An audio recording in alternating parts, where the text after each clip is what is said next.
Hi, and welcome to the Sunday School Breakdown. Guys, I'm your host. I'm Wilman Murphy, and I'm one of the Sunday School teachers here at the St. Paul Missionary Baptist Church. We are located at 2870 Hetland Drive, and that's in East Point, Georgia.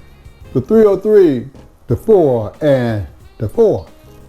Our senior pastor is the Reverend Dr. Clayton Eugene Taylor, Sr., and our co-pastor is the Reverend Christopher E. Taylor, Sr. And guys, you know what?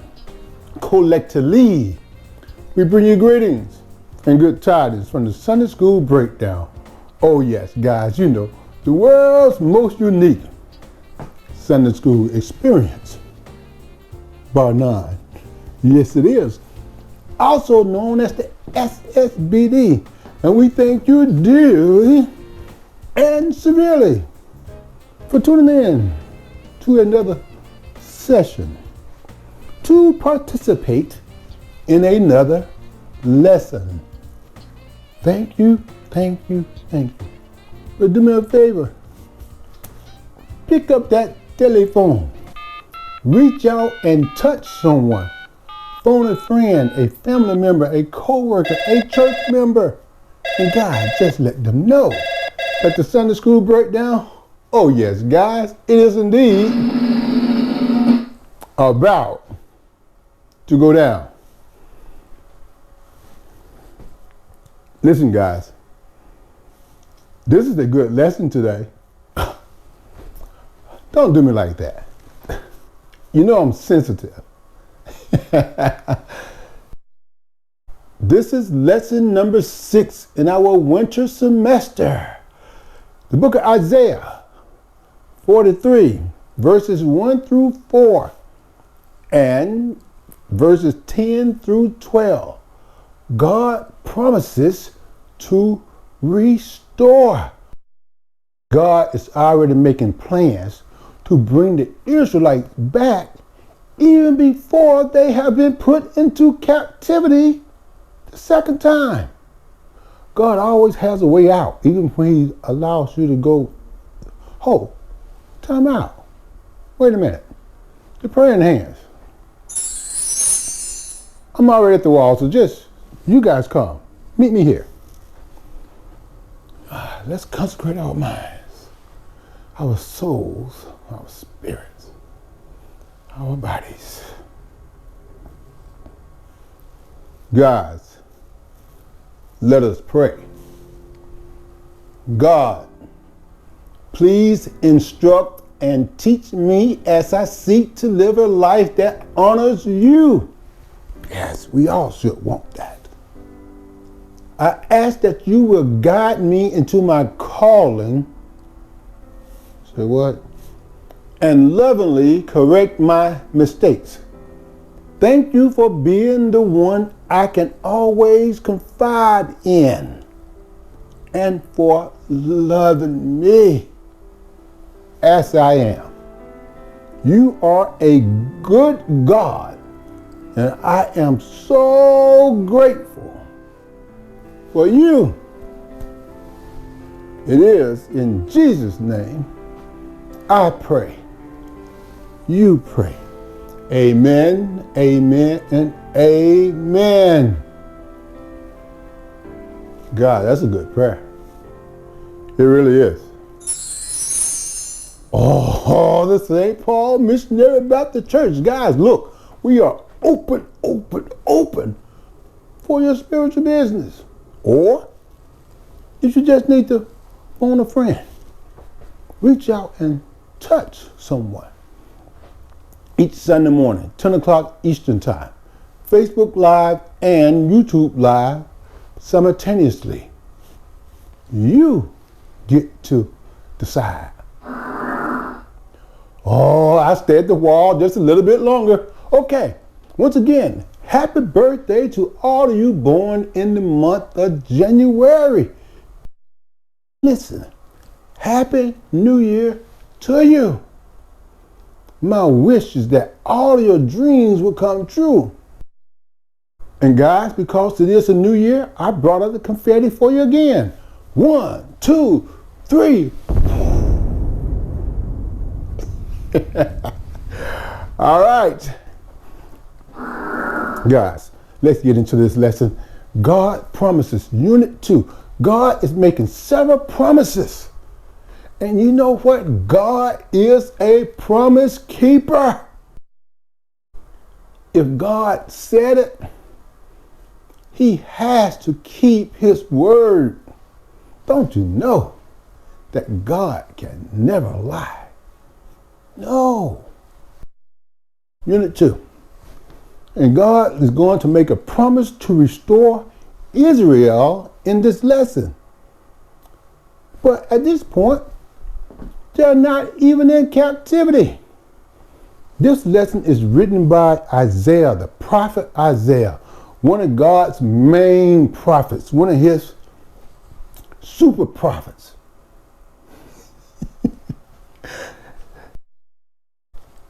You see, Isaiah prophesied for over 4 decades, over 40 years.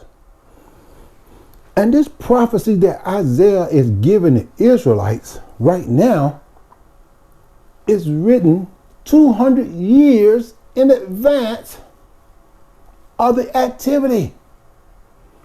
You see, God is telling Israel that I'm going to restore you before they've been put into captivity.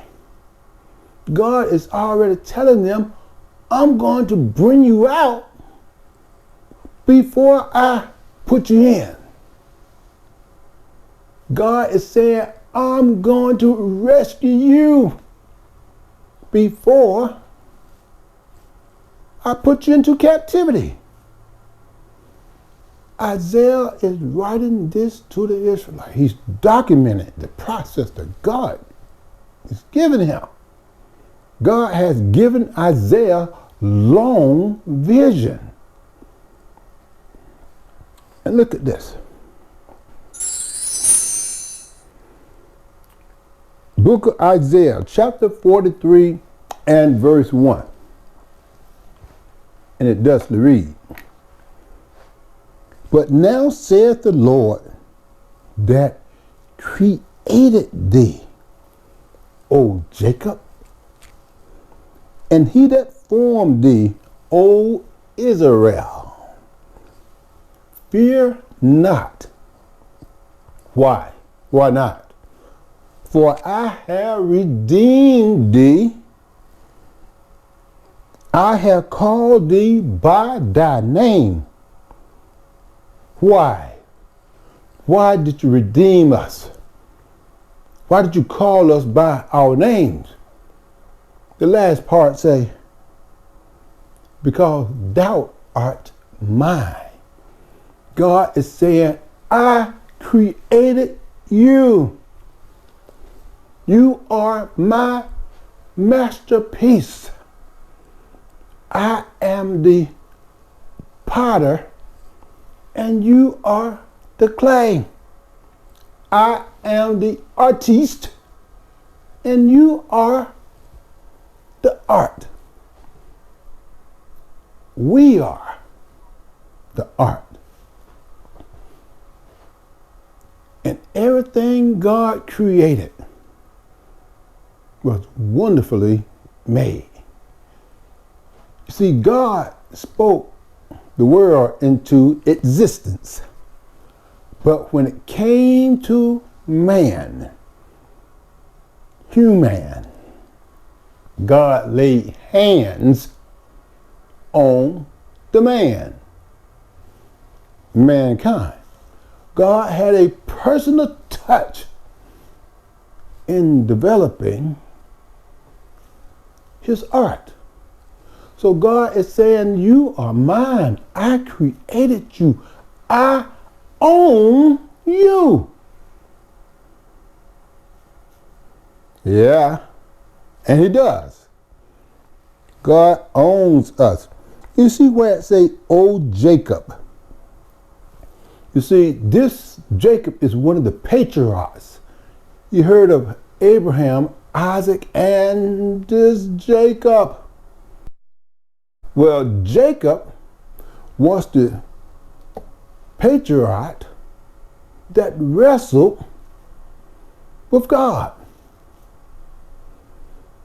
One of the children of Abraham that tussled with God in the night, wrestled with an angel, and Jacob wouldn't let go of God until God blessed him.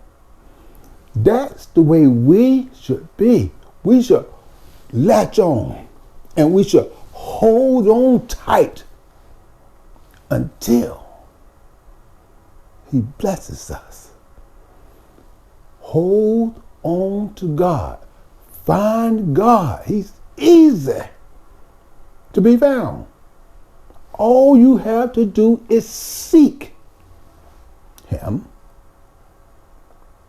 and he shall be found. And let's look at verse 2. 2a. And when thou passest through the waters, I will be with thee, and through the rivers, they shall not overflow thee. Last week, we talked about the if, the then, and the but statements. Programming 101. But look at verse 2. It did not have a conditional statement. It did not say if. It said when, which tells me that it's guaranteed that we will go through the waters. Haven't you heard that we all have some troubled waters? When thou passest through, saying that when you're going through, I will be there with you. When you go through the rivers, I will be there. I will not allow the rivers to overflow you. Here we have Moses giving the commands of God, telling them, the Israelites, to pass through the Red Sea. God stood with them and allowed the sea to come to a screeching halt and allow his people to go through. What God is saying for us in a spiritual way, he will hold back things and allow you to go through. Not if you're going to have the troubled waters, but when you have the troubled waters. Has anyone in here been in troubled waters before?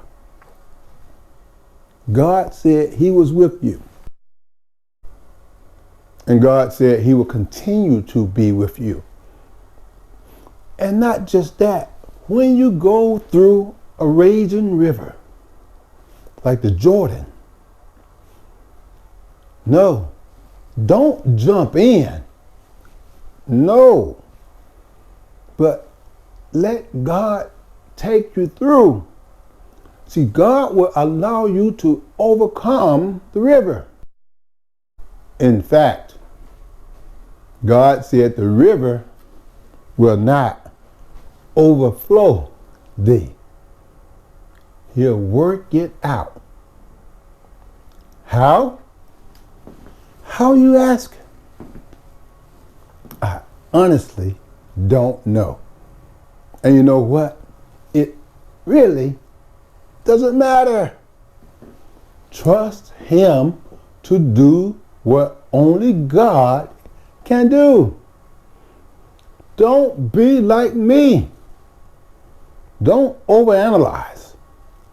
Don't ask too many questions. Just trust.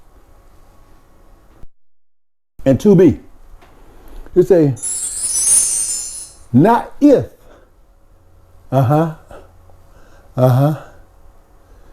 When thou walkest through the fire, thou shalt not be burned, neither shall the flame kindle upon thee. See, not only are you going to be in some troubled waters, you're going to be in some hot stuff.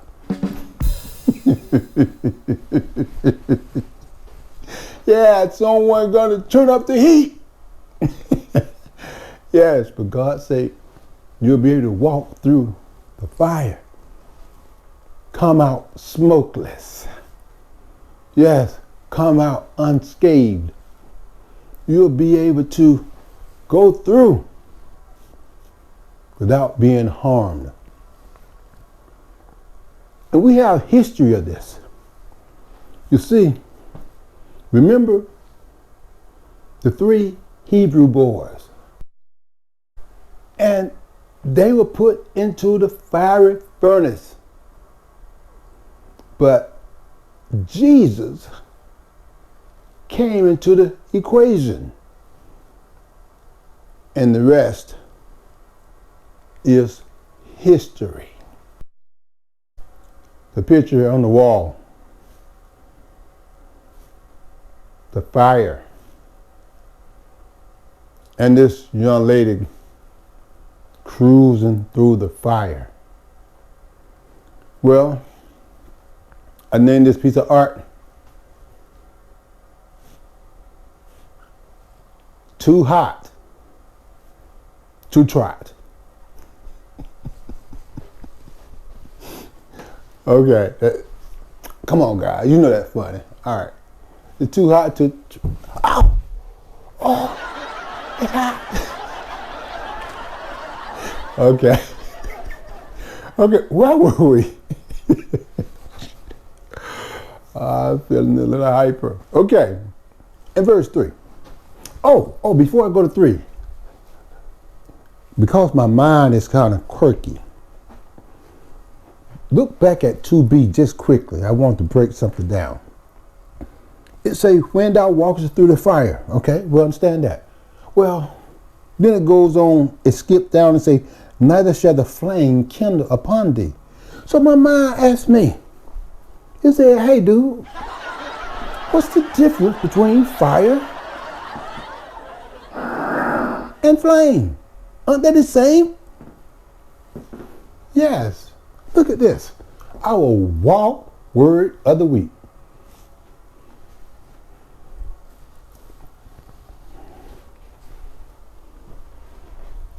Based on the Cambridge Dictionary, flame. The flame is the steam or hot.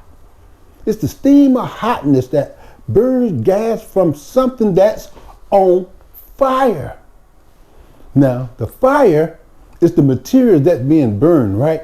It's the state of the burning that produces what? What does it produce? It produces the flames.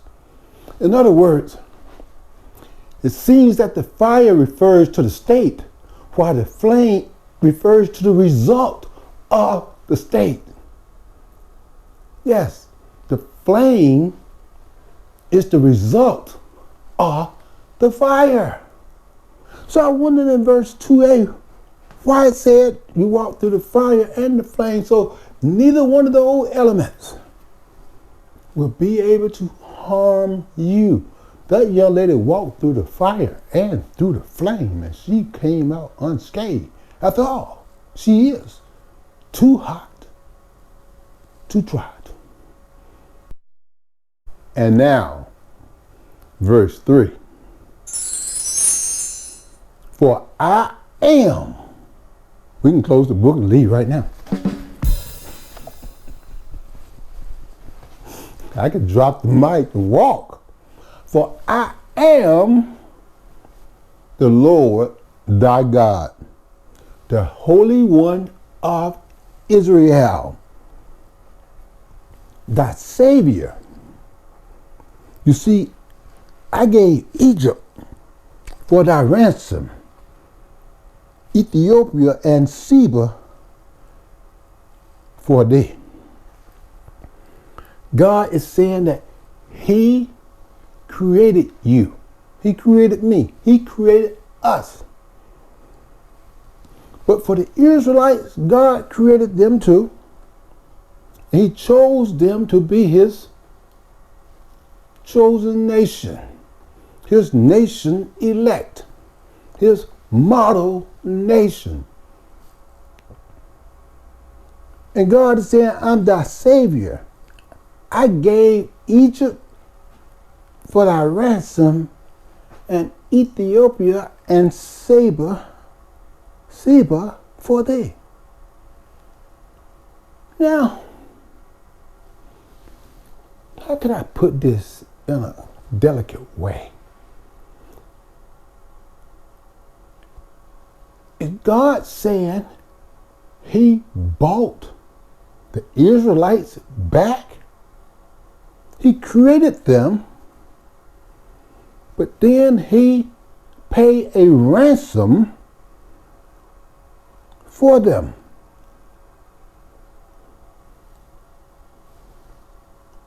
I was curious about the three territories that are mentioned here, because it seemed to me that some sacrifices were made. I'm going slow because I'm choosing my words very, very carefully not to offend. But it seemed to me that God said he loved Israel so much that when the Assyrian army was about to overthrow them, God got word of it some kind of way. Well,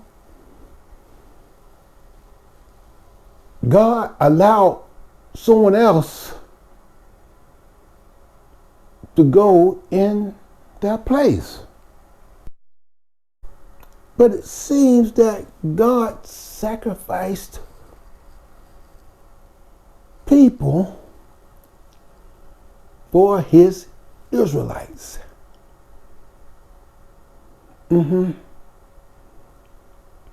listen to the theologians, the pastors and the co-pastors. If I got this wrong, you feel free to let me know and I will fix it at a later time. I'll come back and I recant it all and say I misunderstood.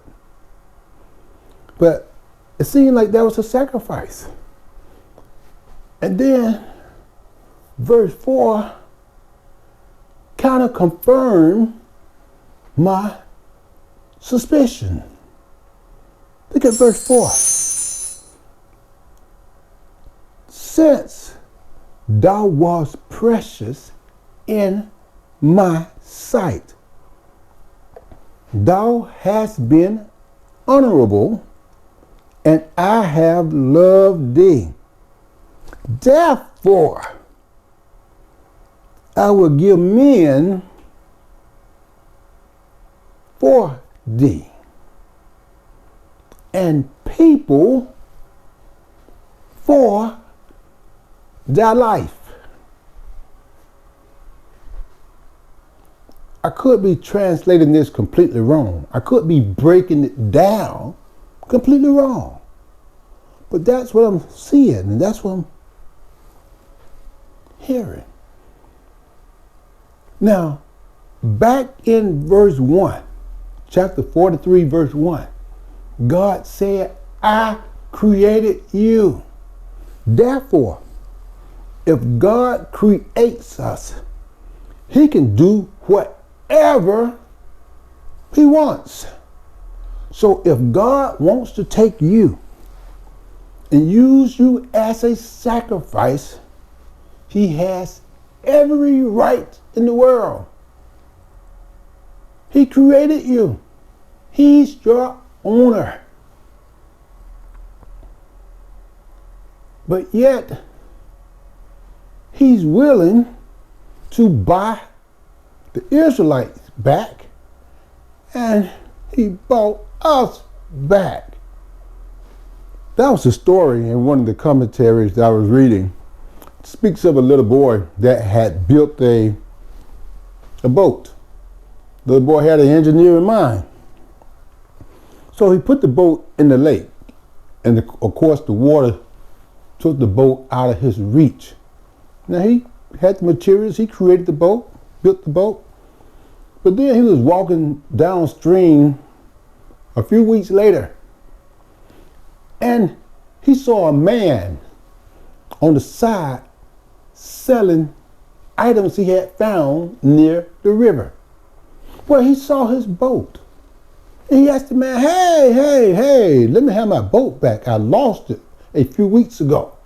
I built that boat. So the man said, well, it comes with a price now. You need to pay for it. He said, why do I need to buy my own boat? He said, because your boat has now changed hands. And so now your boat changed hands, you got to buy it back. So the little boy bought the boat back. And as he was walking home, he said to the boat, I created you and I bought you back. So that means I own you twice. And that's what God did for us. That's exactly what God did. You see, sin had us in others' hands. Not in God's hands. It's sin that separated us from God. Remember? Sin separated us from our Father. But on the wall, these three gentlemen, whatever sacrifice is necessary. So if God took Egypt, Ethiopia, and Seba, he can do whatever he wants to do. Whatever sacrifice is necessary.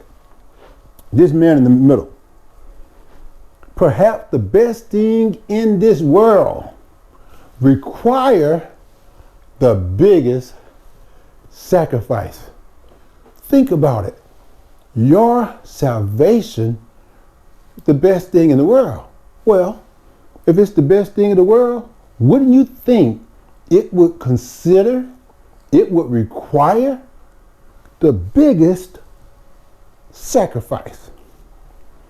So this gentleman behind me, he concludes by saying, it's time for a blood sacrifice.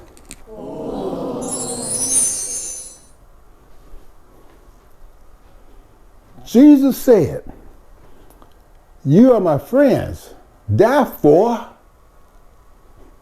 I will lay down my life for you, because there's no greater love than to do that.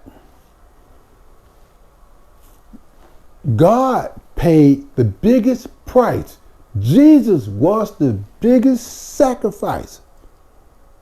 So I was struggling. God seemed to sacrifice Egypt, Ethiopia, and Seba during that time. Put them into battle against the Assyrians. But God himself sacrificed his son. So God was willing to sacrifice the greatest. There are times when he would sacrifice those that are imperfect, like you and like me. But then in our lesson, it goes to verse 10 through 12. However, I thought verse 7 was quite important. So I wanted to bring it in. Behind me, Isaiah 43 and verse 7.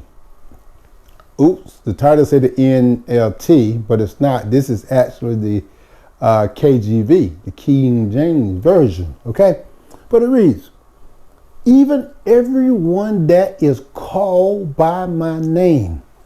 For I have created him for my glory. I have formed him, yea, I have made him. Confirmation that God could do whatever he wants to do. But the point that I want to make here is God created us for himself, for my glory.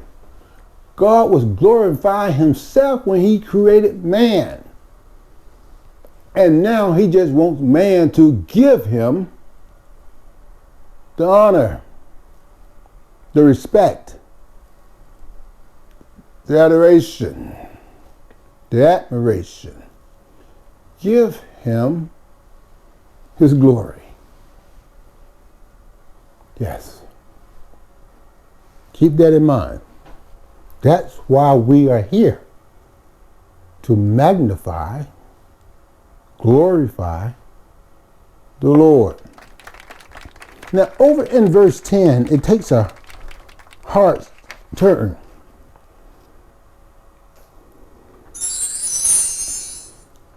All the things that God did for the Israelites, all the things God have done and is currently doing for the we-are-lites, well,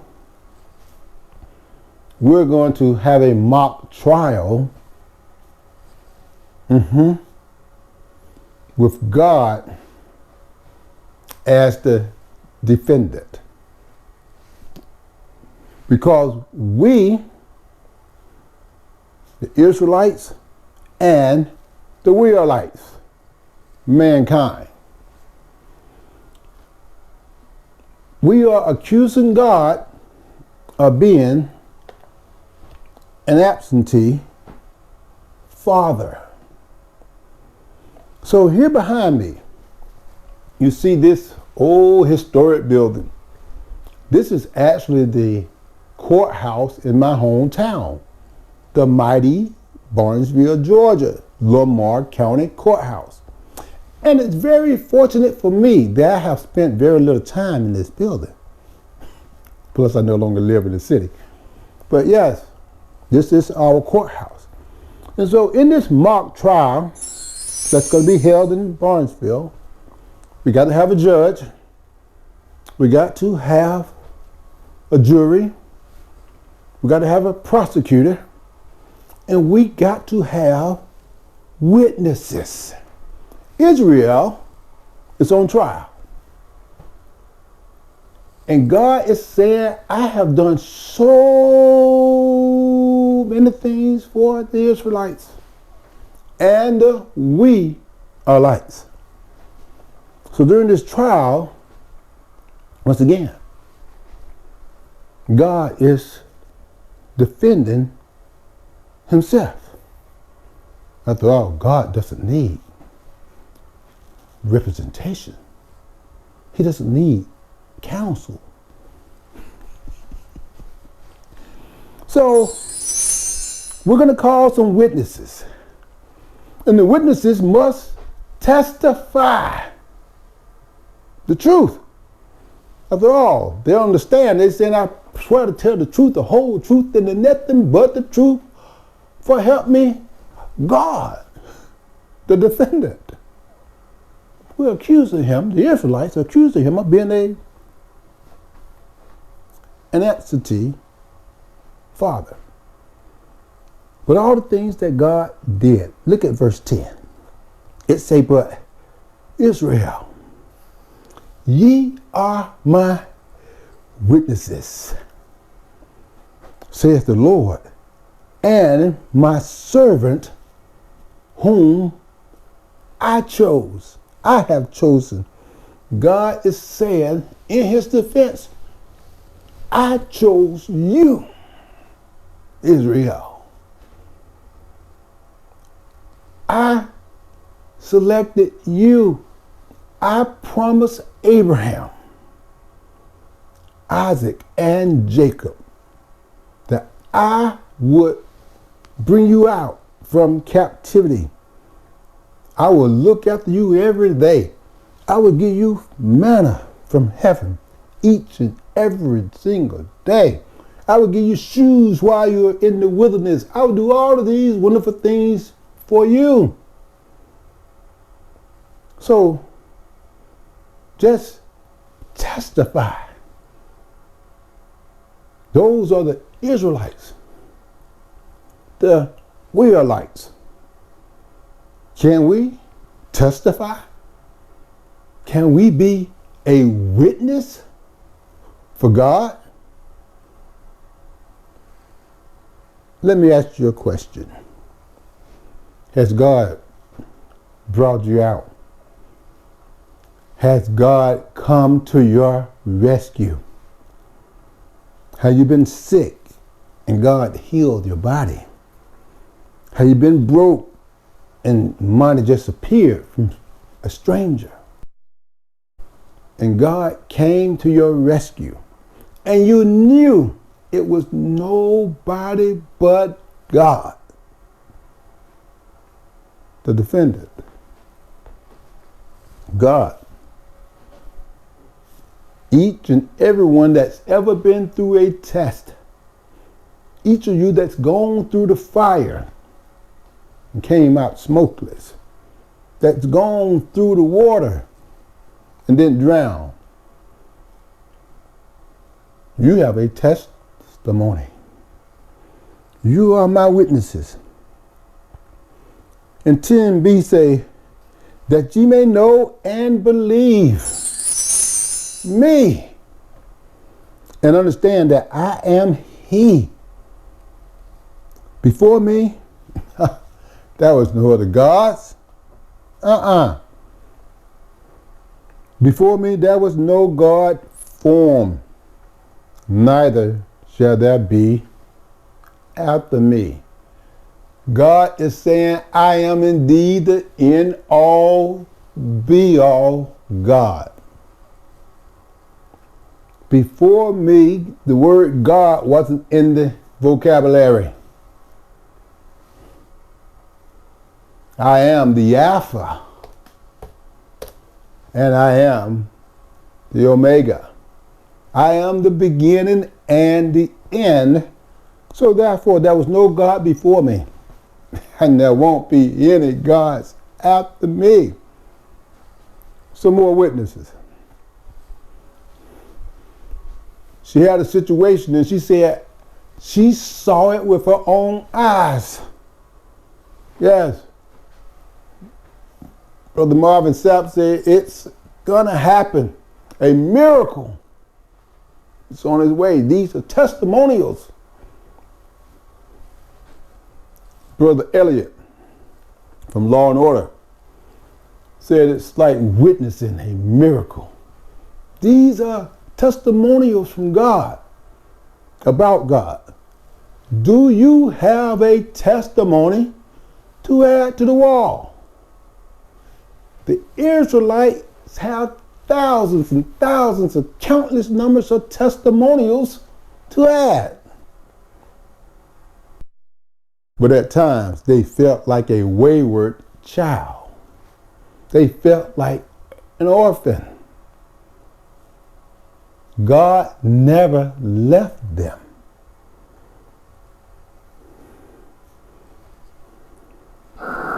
In verse 11, I, even I, am the Lord, and beside me there is no Savior. God's master's plan. The cross. Who else? Who else could have done it? God said, beside me, you don't have a Savior outside of me. You don't have hope without me. In fact, without me, you don't stand a chance in. Wait a minute. I can't say that, right? Without me. Yes. I am the Lord. Beside me, there is no one else to turn to. You got to keep believing, even when you feel alone, even when you feel disconnected. Find someone that'll help you get reconnected with the Lord. Go to a church. Go to a spiritual friend.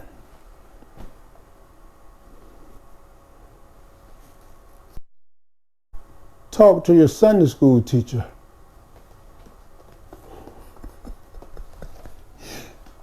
I didn't say that out loud, did I?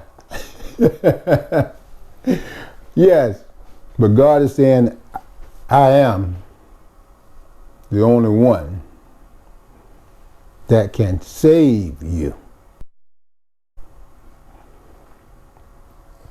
In verse 12. See, I have declared and have saved, past tense, and I have showed when there was no strange God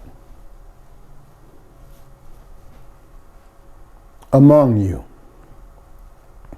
Therefore, ye, Israel, the Israelites, therefore you, the we are lights, we are his witnesses, says the Lord, that I am God. God is putting up a pretty good defense. God is letting us know that there is no other to choose from. God said, when I declared you, declare means God pronounced. He made a declaration. God prophesies that he would bring the children out. And then God was able to deliver on the promises. Isn't this lesson called God restores? He promises to restore. And think about this. Isaiah is writing this 200 years in advance before it took place. God is saying, I can declare it before it happens. And he saved and he showed. God said, I did what I said I was going to do.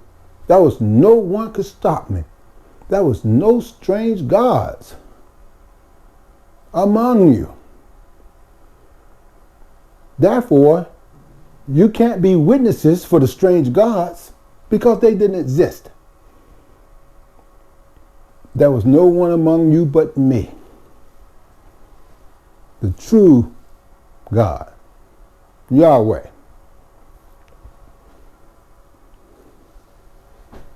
Therefore, you are my witnesses. Something just popped in my mind, my fickle mind. Do you think this is where Jehovah's Witnesses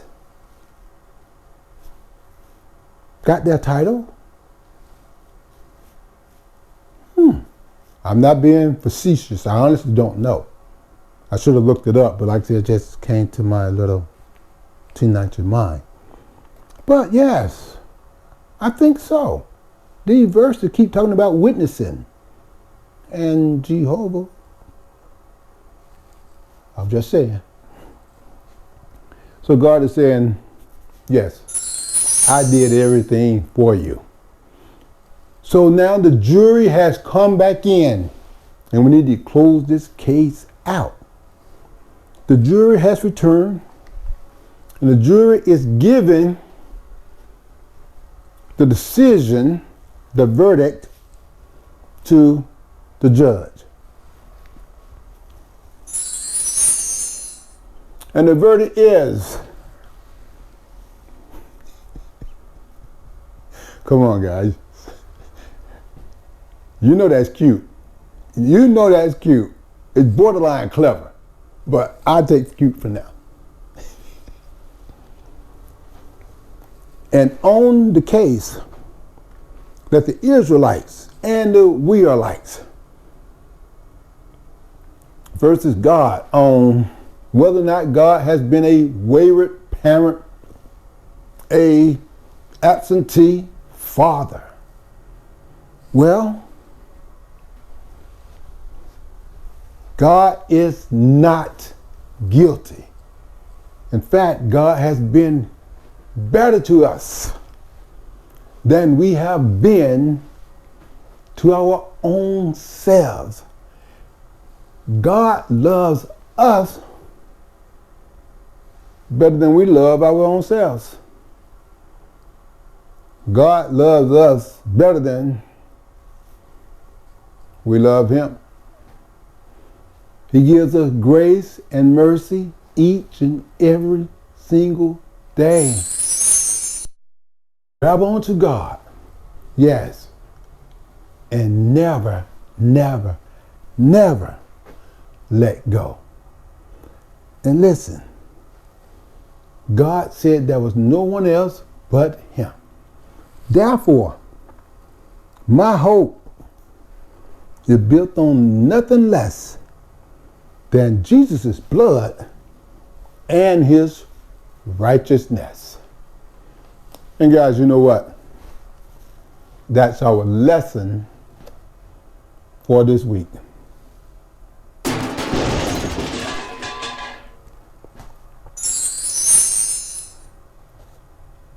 Let us pray. We'll use the little short prayer from the book. Lord, give us hearts and minds to be true witnesses of your mighty works. Thank you for how you have revealed yourself throughout history. It's in Jesus' name. Amen.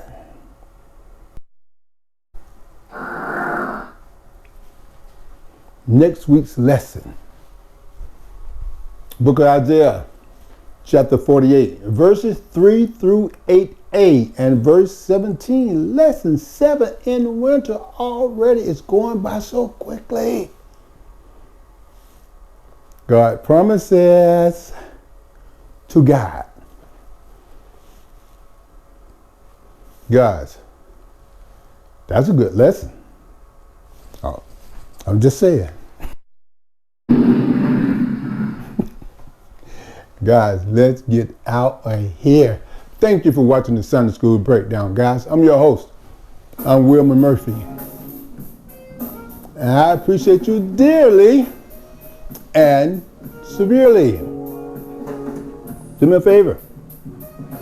Until next week, I want you all to be blessed. Be safe as you possibly can. And by all means, guys, let's remain encouraged. I want you to be thankful. And always, always, always, guys, we must remain grateful. After all, I am indeed grateful to you and for you. Happy New Year. You all have a good night. See you next week.